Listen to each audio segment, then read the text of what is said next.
दरम्यान जालना मारहाण प्रकरणातील आरोपी नवनाथ दौंड जरांगेंचा राईट हँड असल्याचा आरोप लक्ष्मण हाकेंनी केलाय। नवनाथ दौंड जरांगेंचा साथीदार, आमच्याकडे फोटो आहेत असं हाकेंनी म्हटलंय। तर चिखलावर बोलणार नाही, जरांगेंनी हाकेंना हा टोला लगावलाय।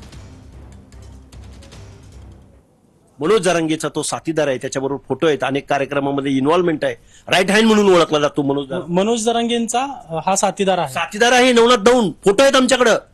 काल सभागृहामध्ये छगनरावजी भुजबळांनी ते दाखवलेलं आहे सभागृहाला। हा फोटो पहिल्यांदा मी काढून व्हायरल केलेला आहे।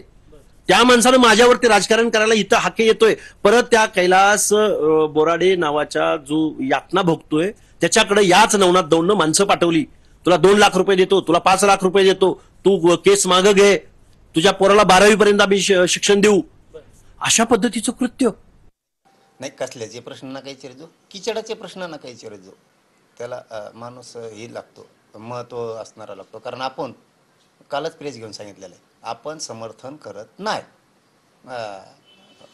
मराठे अस्सल येतं, चुकीला कधी साथ देत नाहीत।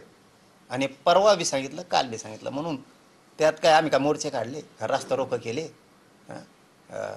तिथं क्रांती चौकात रास्ता रोको सभा घेतल्या होत्या। तसं नाही करत आम्ही जातीवादी नाहीत।